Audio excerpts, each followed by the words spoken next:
Olá, eu sou o professor Luiz Rezende e eu vou trabalhar hoje um módulo específico, uma aula específica para carreiras tribunais. E deixa eu explicar por quê.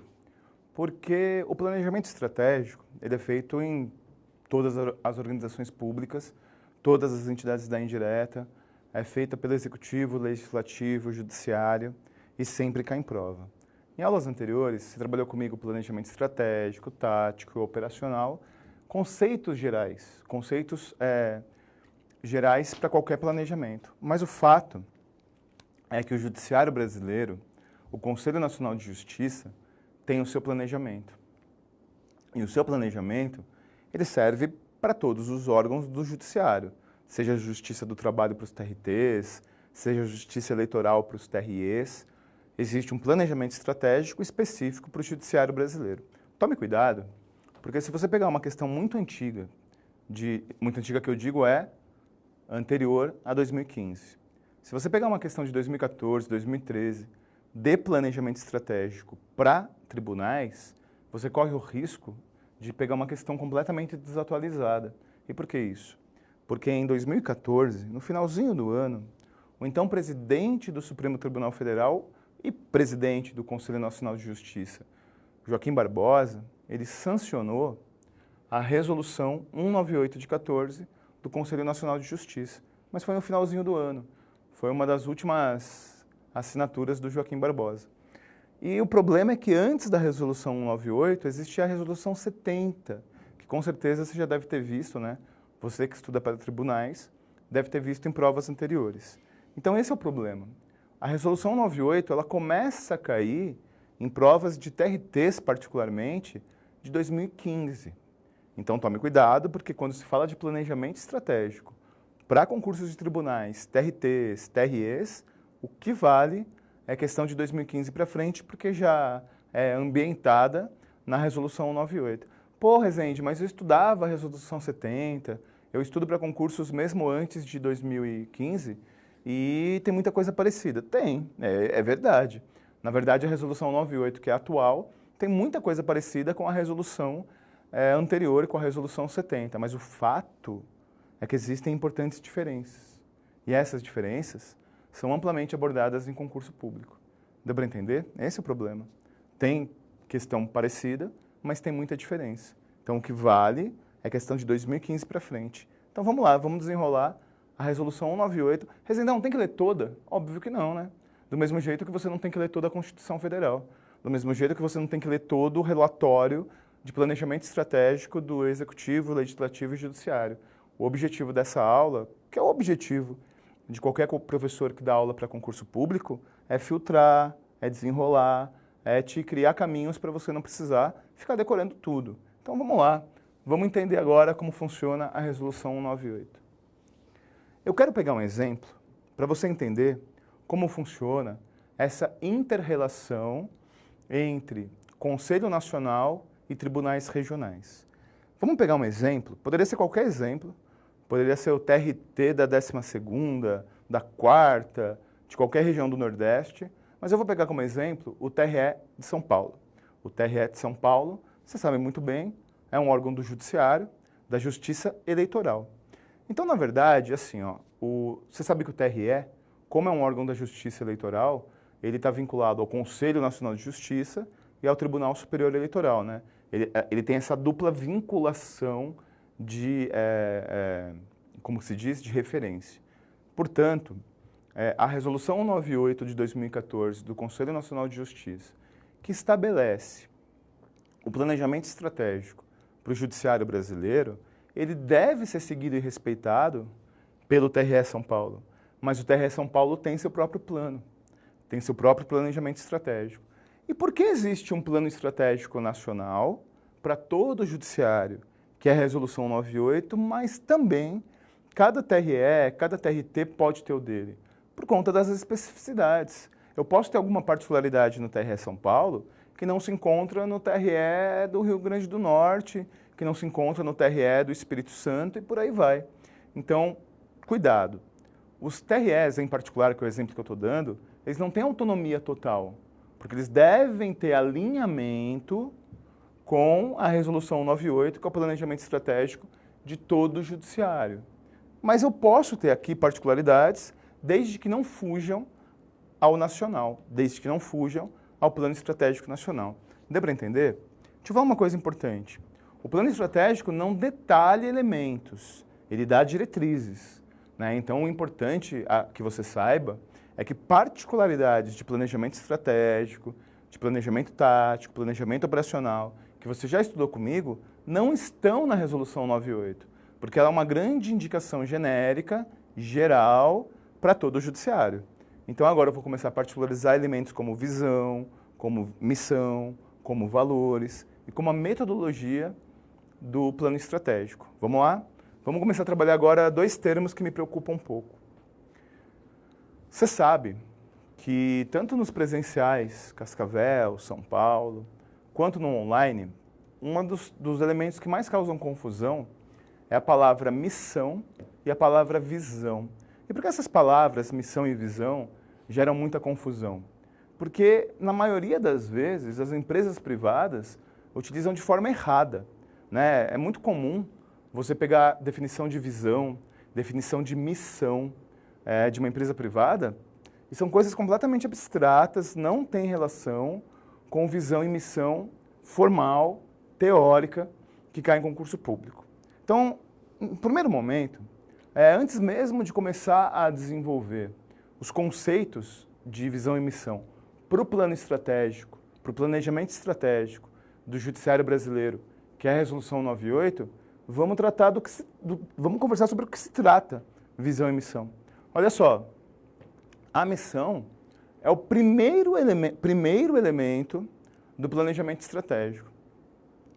Se eu não definir a minha missão, nada faço. Se eu não definir minha missão, eu nem começo o planejamento estratégico. Portanto, a Resolução 98, desde o início dela, logo no começo, já estabelece a missão do Judiciário Brasileiro. A missão é a razão de ser, o porquê eu existo. E qual é a missão do Judiciário Brasileiro? Qual é a missão da Resolução 98? Realizar justiça. Simples assim. Se não houvesse a necessidade de realizar justiça, não haveria necessidade de existir o Judiciário Brasileiro. Se não houvesse a necessidade de julgamento, se não houvesse a necessidade de primeira instância, segunda instância, instância superior, não existiria a necessidade de existir o próprio Judiciário Brasileiro. Então, a missão, a razão de ser do Conselho Nacional de Justiça, do Poder Judiciário, é simples: realizar justiça. Agora, você concorda que realizar justiça, por si só, quer dizer muita coisa? Eu posso realizar justiça decepando a mão de quem roubou, como em alguns países do Oriente Médio. Eu posso realizar justiça com pena de morte, como em vários países.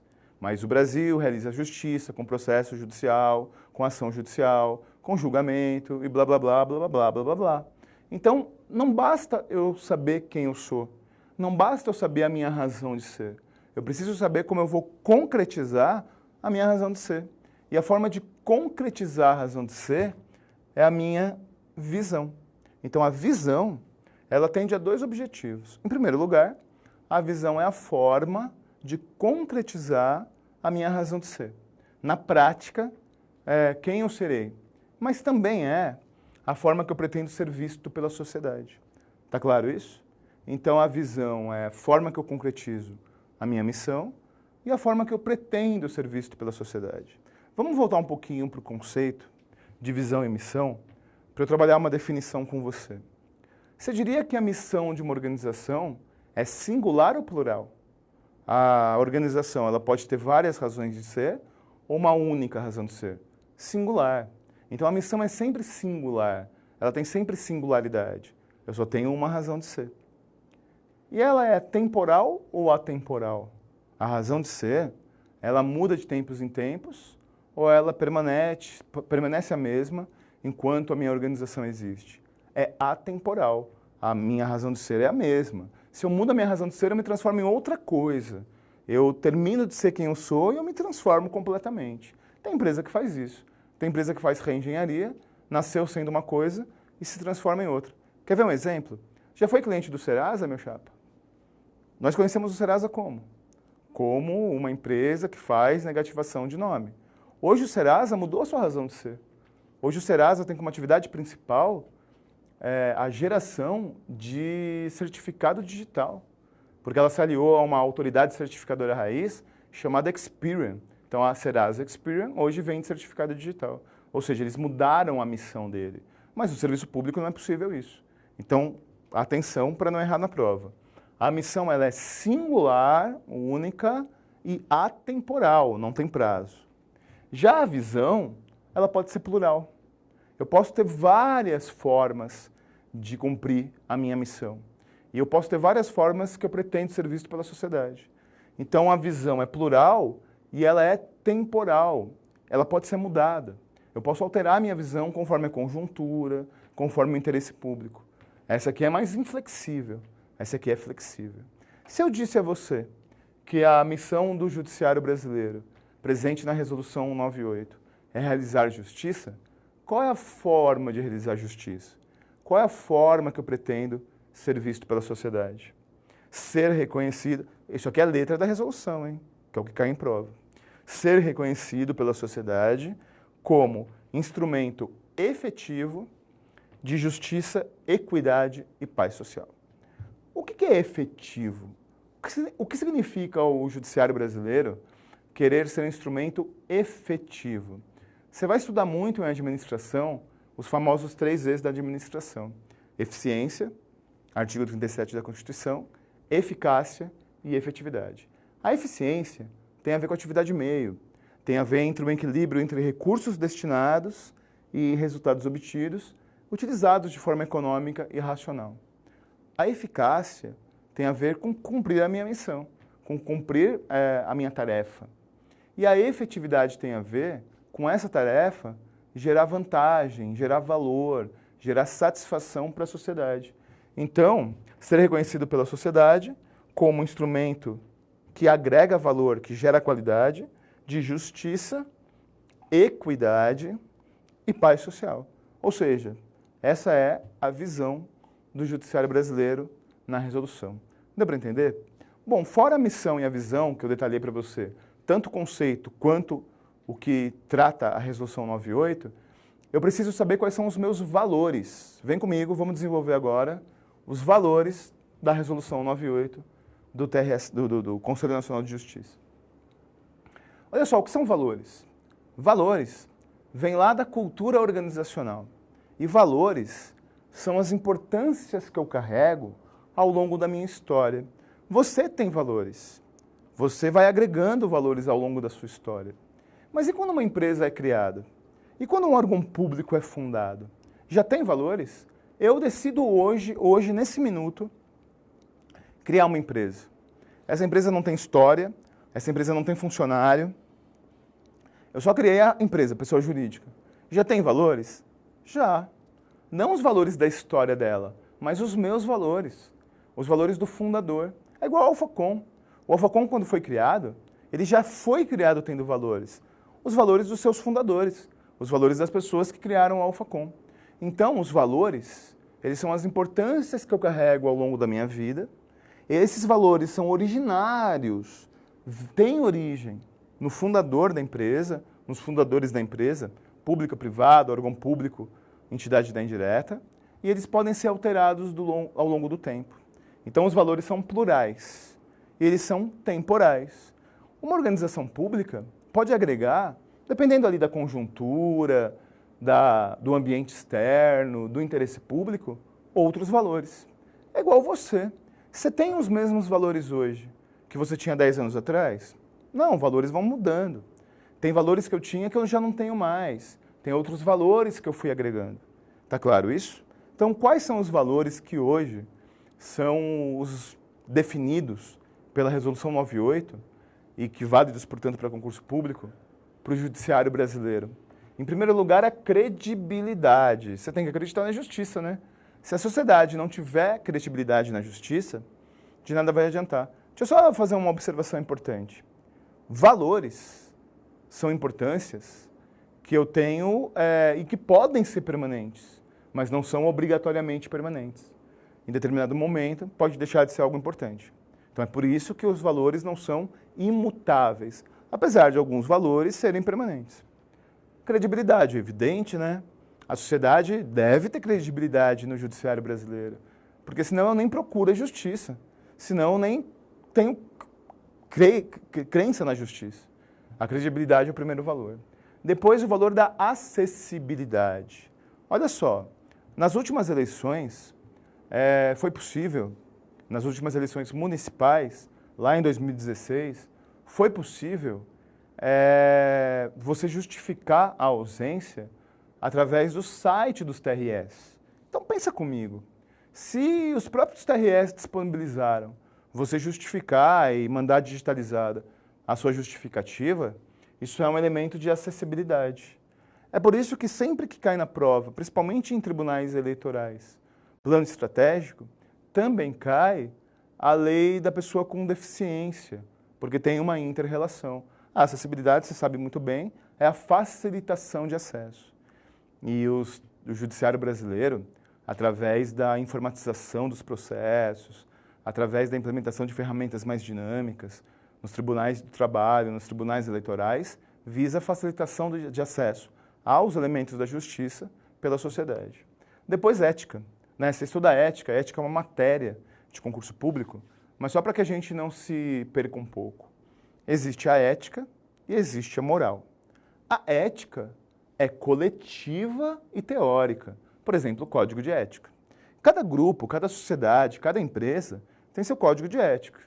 Ele pode ser explícito, pode ser um livro, um documento, uma resolução, ou ele pode ser implícito, pode ser intangível, pode ser algo que não está concretizado em um documento. Por exemplo, existe um código de ética aqui nas gravações do online que não precisam ter verbalizado. Eu não posso tirar a camisa.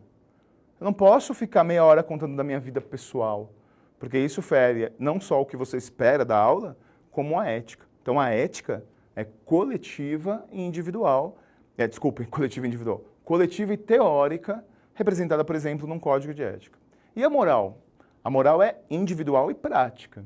Então, eu preciso saber qual é o meu código de ética, eu preciso saber quais os parâmetros éticos do grupo que eu faço parte, para definir se eu vou ter uma postura moralmente alinhada com esse código de ética ou não. Celeridade. Poxa, olha, vamos ser sinceros, né? Uma das principais críticas da sociedade ao judiciário brasileiro é a falta de celeridade. Às vezes, os processos demoram tanto que quem vai ser agraciado é o teu avô, é o teu neto. Então, o judiciário brasileiro, por problemas estruturais, por problemas históricos, ele é lento. Então, buscar a celeridade é um valor permanente do plano estratégico do judiciário brasileiro, ou seja, fazer as coisas com o menor prazo possível, mantendo a qualidade. Depois a imparcialidade, é evidente, né? Esse é um princípio não só do plano estratégico, mas do próprio judiciário brasileiro. O judiciário ele deve, por princípio, ser imparcial. Existem outros valores. O valor da probidade. É evidente, né? O judiciário brasileiro ele não pode abrir mão de ser probo, não pode abrir mão de zelar pelo bem público de forma impessoal, de forma ética e por aí vai. Modernidade. Eu queria trabalhar um pouquinho esse conceito da modernidade. Um dos setores, um dos poderes que mais avança nessa questão de informatização é o judiciário. Tanto é que hoje o advogado, para poder exercer a profissão, ele precisa ter um certificado digital emitido pela OAB. E esse certificado digital emitido pela OAB tem muito a ver com esse processo de modernização do judiciário, porque, afinal de contas, hoje, para você acompanhar um processo via eletrônico, você precisa de um certificado digital. Olha, eu estou dando muito exemplo de tribunais eleitorais, né? Os tribunais eleitorais, quando eles têm a urna eletrônica, quando eles têm a identificação biométrica, é um processo de modernização.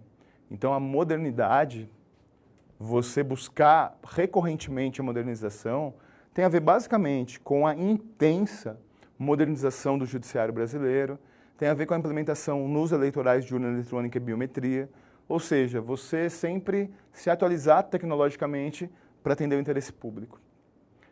Transparência. A palavra transparência, ela surge muito em valores de vários órgãos públicos e tem gente que se confunde um pouquinho sobre o conceito de transparência. Eu posso afirmar que ser transparente é o informar, ter publicidade? Por si só, a publicidade, ela garante a transparência? Não. Porque, por exemplo, eu posso ter transparência, eu posso publicizar sem dar tempo para a reação. Você imagine que eu te comunique, faltando 1 minuto para terminar essa aula, que assistir essa aula vai gerar, se você for até o fim, pagar mais R$100 para o Alphacom. Eu comuniquei, mas eu não fui transparente, porque eu não dei tempo de reação contrária. Então, a transparência é quando você publiciza, quando você comunica a parte interessada, com tempo hábil para a reação. E você sabe que o judiciário brasileiro funciona com prazo para tudo, né? Prazo para recorrer, caso para julgar, prazo para julgar. Então, a transparência é eu informar, publicizar, com tempo de reação contrária. Por exemplo, o que é o processo de concurso público. Quando sai o edital, a prova não é 2 dias depois. A prova tem um prazo pré-estabelecido, sendo transparente. E, finalmente, responsabilidade socioambiental. O judiciário brasileiro, nas suas decisões, tem que se responsabilizar, tem que ter sustentabilidade, tem que olhar para a sociedade tomando decisões com a responsabilidade socioambiental. Vem comigo, deixa eu trabalhar rapidinho com você a metodologia da Resolução 198. Eu preciso de uma metodologia. Eu preciso pegar os objetivos estratégicos e desenvolver em cima de uma ferramenta metodológica. A metodologia é o Balance Scorecard, BSC. Você tem aula particular, né, aula específica disso. Então, só para a gente se entender. O BSC, utilizado como metodologia da Resolução 198, do planejamento estratégico do Judiciário brasileiro, tem por objetivo desburocratizar, tornar as coisas menos complicadas e apresentar o planejamento para todos os membros da organização. E para isso, eu tenho 3 perspectivas. Tome cuidado, porque essa ferramenta, BSC, foi criada lá na gringa, na Escola de Negócios de Harvard, com outro objetivo, com outra finalidade. Quando é adotada pelo Estado brasileiro, o Estado brasileiro adapta. Então, você vai aprender, né, estudando o Balance Scorecard, que a ferramenta original tem 4 perspectivas, já adaptada para o TRE, para o TRT, para o Conselho Nacional de Justiça, tem 3 perspectivas. Sempre baseada nos valores e nos objetivos estratégicos. Eu tenho a perspectiva dos recursos financeiros, tenho o objetivo dos processos internos, que são as rotinas de trabalho dentro do tribunal, e tenho a perspectiva da sociedade. Essa é a metodologia do plano estratégico. Olha, você sabe muito bem que, majoritariamente, quem pega questões de tribunais, provas de tribunais, é a Fundação Carlos Chagas. E as questões de Resolução 98, que já caíram em provas, são basicamente da FCC. Então chegou agora a hora de ver concretamente como a resolução cai em prova. Você tem uma lista de questões no seu material, todas de provas anteriores da FCC, e afinal de contas a prática é o critério da verdade. Não adianta nada ficar teorizando se eu não mostro na prática como isso cai em prova. Então vamos lá, vamos desenrolar as questões de plano estratégico que já caíram em provas anteriores, majoritariamente, basicamente, da FCC. Primeira questão do seu material. A resolução do Conselho Nacional de Justiça número 198 de 2014 estabelece que as propostas orçamentárias dos tribunais devem, alternativa A, ser informadas periodicamente ao CNJ, que divulgará o relatório anual até o final do primeiro quadrimestre do ano subsequente. B, ser elaborada prioritariamente a partir da cesta de indicadores e iniciativas estratégicas. C, considerar as resoluções, recomendações e políticas judiciárias instituídas pelo Conselho Nacional de Justiça voltadas à concretização da Estratégia Judiciária 2020. D, ser alinhadas aos seus respectivos planos estratégicos, de forma a garantir os recursos necessários para a sua execução. E, ser elaborada por todos os integrantes do sistema judiciário envolvidos na questão orçamentária, exceto magistrados de primeiro e segundo graus e ministros. Essa questão, ela pega o viés orçamentário, pega o viés de recursos, para desenvolver definição da Resolução 98. A alternativa A diz, ser informada periodicamente ao Conselho Nacional de Justiça. e apresentada no ano subsequente. B. Ser elaborada prioritariamente a partir da cesta de indicadores. Isso não é elemento da 198. Considerar as resoluções, recomendações da política judiciária do CNJ voltadas à concretização da estratégia 2020. O plano estratégico, ele não tem prazo. A resolução 98, ele vai aquém e além de 2020. Portanto, está errado. Ser alinhadas aos seus respectivos planos estratégicos, de forma a garantir os recursos necessários à sua execução. A perspectiva recursos do BSC, eu acabei de falar, é um elemento e eu tenho que alinhar os planos estratégicos de cada tribunal. O alinhamento é nacional, mas cada um pode ter a sua particularidade. Essa é a alternativa correta. E. Ser elaborada por todos os integrantes, menos magistrados de primeiro e segundo grau. Errado. Alternativa correta, D. Próxima questão.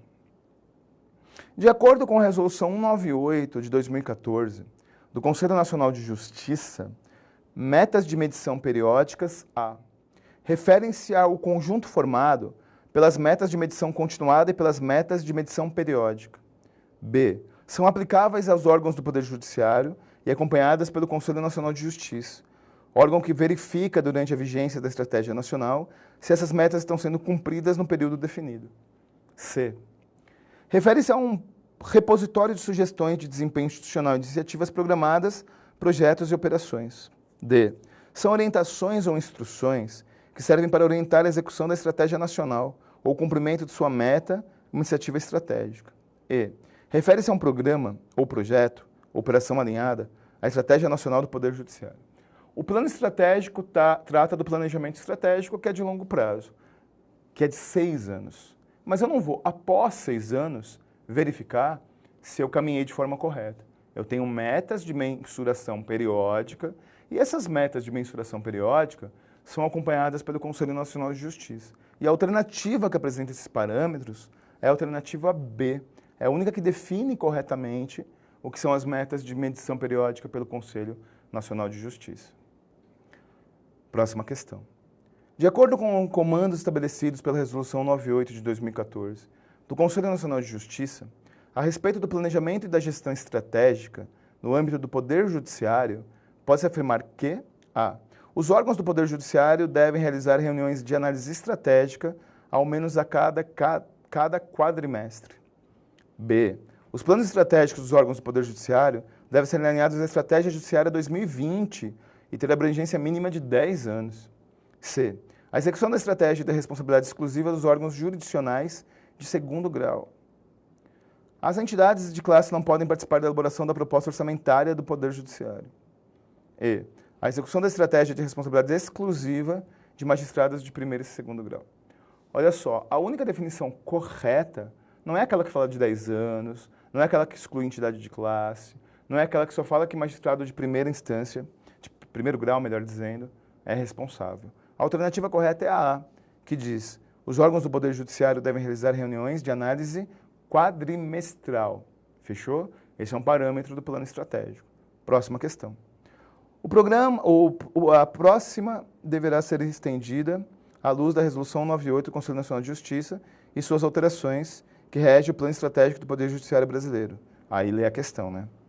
A gestão de demandas repetitivas e dos grandes litigiantes caracteriza-se como macro desafios relacionados ao processos internos, missão do Poder Judiciário, macro desafios relacionados à sociedade, macro desafios relacionados a recursos e visão do Poder Judiciário. A questão, ela diz: demandas repetidas e grandes litigantes. O que são processos internos? Rotinas de trabalho. Então, rotinas de trabalho estão vinculadas a processos internos, alternativa A. Próxima questão.